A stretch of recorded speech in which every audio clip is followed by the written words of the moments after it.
What is going on, guys? It's TC and MarkyB here, and today I'm going to be showing you something a little different to my usual content. This has been something that a lot of you guys on my Twitch streams, on my YouTube comments have been really asking for this, really pushing for this as a class setup video, because you guys have seen and the likes of scrims and the likes of S&D, GBs, whatnot.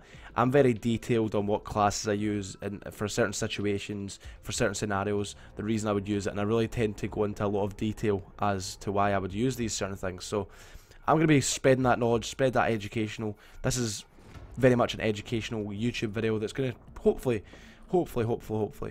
improve your guys' gameplay, and it's really going to open up your minds as to why certain pro players or amateurs, whatever, use certain classes in certain situations. So here we go. As you're going to see across the board, I'm using the Vector on pretty much every class apart from the Remington class.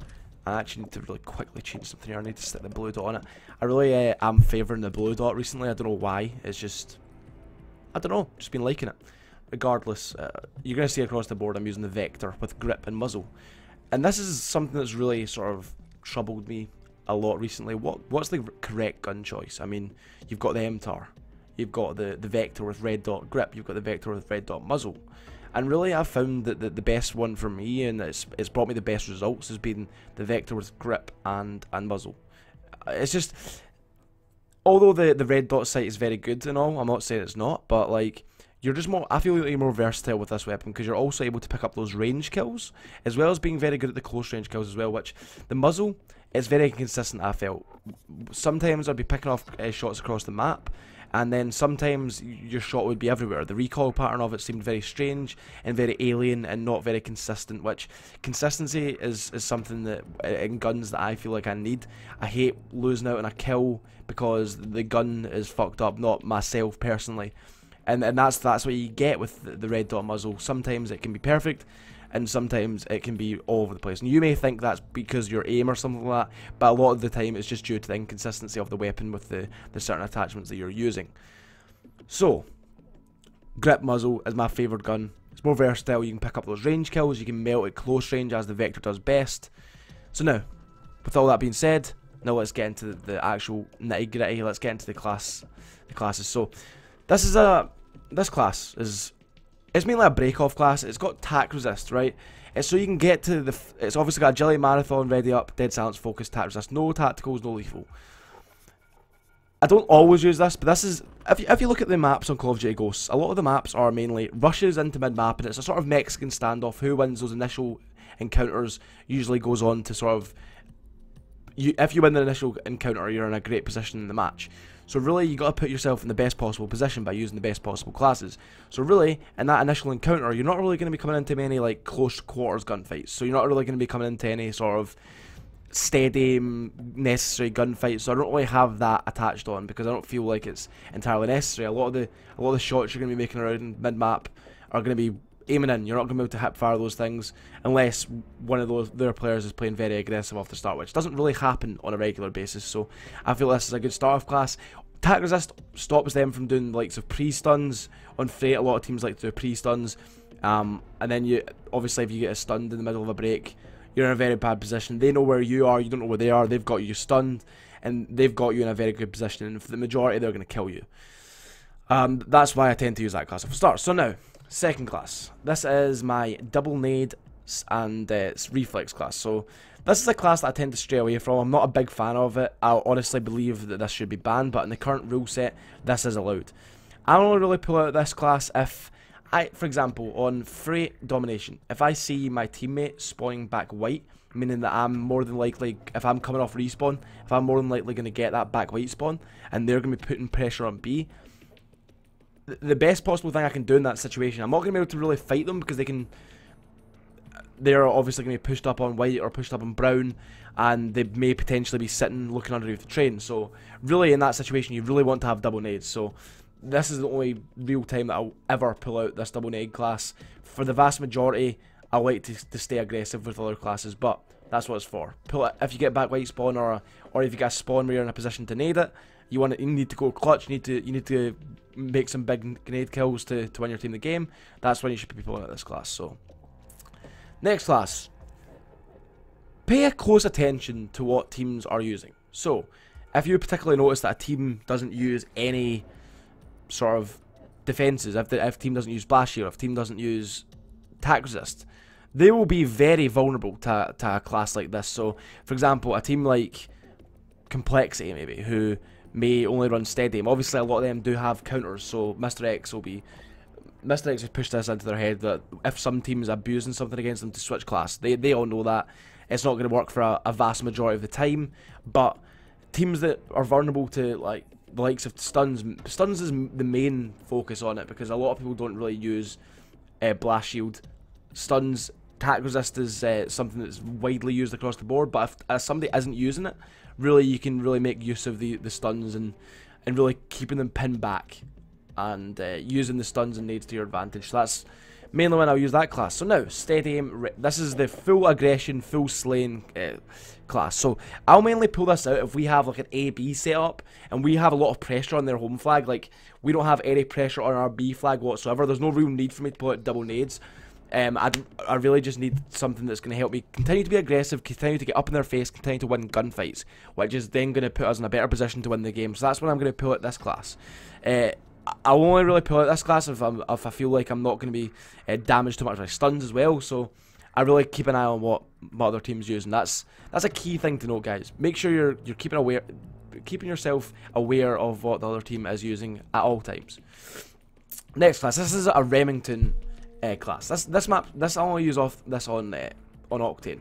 So this class is something I switch up on. It depends if I know what the team is going to do off the break. Sometimes I'll even do this. I'm not even joking. I might take off Dead Silence and sling on attack resist. For example, like I said, I only use this on Octane. So if a team pre-stuns the bus or front broken, I want to get somewhere as fast as possible. That's why I've got agility, marathon, and that pistol. I want to get somewhere as fast as possible. And if I get stunned, that's really taking that away. So sometimes I might pull this out if I'm aware that a team is going to be using things like stuns. And it'll land really because I will be setting up for Octane. I'll probably have a class with attack resist and a class without, just to really counter whichever team I'm coming up against. So this class, I really just off the start of Octane, you want to get into the prime. Like, Octane is it's a positional map for ARs. Like, you want to get into the best possible positions to cover the SMGs who are going to be putting the pressure on the B flags, who are going to be putting pressure on the home flags. So really, if you want to get somewhere as fast as possible off the break, that's going to put you in a massive advantage going into the map. So I like to run this class off the start, get myself in a prime spot to cover over my teammates, make kills, slay. And I really do feel like it's improved my Octane domination game. You're going to notice that I'm favouring the muzzle brake over the grip. And this is something that's happened to me recently. I've noticed that you can, if you play like the Remington at range, like a bit of like an SMG, instead of like holding down the trigger, just tapping it like an SMG, the muzzle brake really does shred through people, and it melts, and you can really pick up several kills on the trot without even reloading. So I'm really favouring the Remington with red dot muzzle at the minute. Now moving on to the next class. Trophy class. This is against a team that's going to be abusing nades. This is going to be, for example, if I tend to, or decide to pull out an SMG to be really aggressive on, for example, if we're down by a significant margin on Octane, and we really need to start putting pressure on their home flags, I might pull out an SMG, and you need a trophy on Octane's. You need trophies on it, because every sort of flag, A, B, and C, are really vulnerable to nades. They've got no cover over the top of them, apart from obviously B-Dom, but you can get nades in the roof, you can get nades in the side, so trophies are very important on Octane Domination. And other maps like Freight, if you're pushing the home flags on maps, you really do want a trophy system to protect yourself, because a lot of teams are going to be throwing stuns at you, they're going to be throwing everything at you, bro, so you're going to want to be prepared for that. So have this class ready, have this class at the ready. Next one, we have, this is the situation I'm going to be using this one in, is more of a Octane Domination again. I only really put an AR on Octane Domination. It's if we've got full control of the map and we're holding an A/B setup, we're just content on holding that. The SMGs are doing quite well at pushing the home flags. I'm just really sort of dictating the pace of the game and watching the overextend and whatnot. I'm gonna be using this class. Really, I've got marathon on it because I like to get places fast. Like, I'm one of these players that believes that if you're the first to a certain position, sometimes you will get an edge over a certain player, and your rotations are faster and whatnot. So I've got stun and aid. Stuns are very, very good on Octane. Not a lot of people use attack resist on it. People tend to use trophies a lot because obviously this class, like a lot of people tend to use a class similar to this, and not a lot of people will use attack resist, and not a lot of people just stick trophies on the ground. So people are very vulnerable to grenades, so grenades and stuns. So if, for example, you're in a position where maybe 2 of your team have gone down, 3 of your team have gone down, you know they're about to run to B, and you've got like a position where you can't actually see the push on to B, but you can stun it. Like, getting that stun off and then getting the kill is so big for your team, and I've done it so many times that I think stuns are so massive on Octane Domination, but some people may argue differently. I mean, it depends what situation you're in. I really do think this stun and aid can really save your ass when you really need it to. This class, I rarely use it. It's just there, to be honest. I have it maybe if I want to use it. It's just there. I don't really use that class. I don't really want to talk too much about it. This is another class I've wanted to try out, but I've not actually tried yet.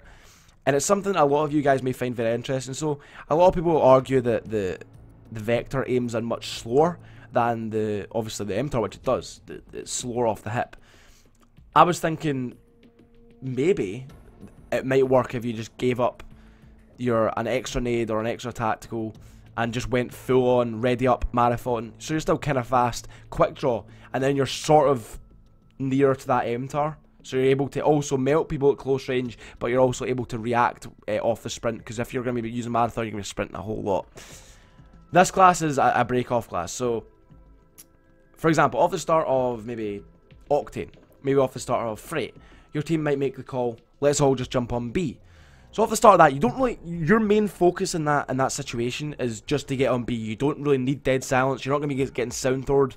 You just need to get B for your team, and it doesn't really matter if they sound throw you after that, because B is the main focus off the break.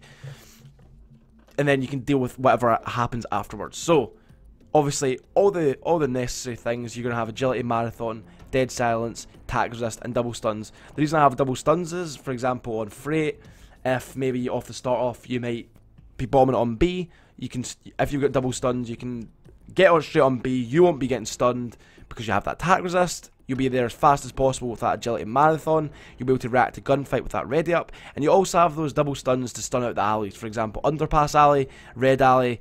Even if you want to, you can change up and throw one of the stuns, gate alley, wherever, and it really does sort of give you that positional.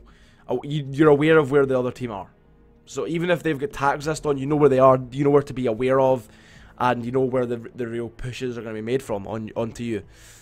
But if you stun them, if they're not using tack resist off the break, well then you've got even more of an advantage, because you're more than likely going to get B, and you're more than likely going to get those kills afterwards.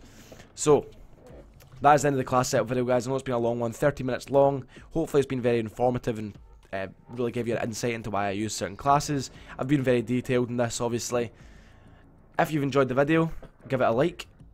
Also subscribe if you haven't already. I'll try and do more content like this in the future. Maybe I'll move on to S&D classes and really explain the situations behind them. Who knows? I know it's been a long one, guys. I know a lot of you guys don't really like the long videos, but I'm going to shut up now. I'll see you all later.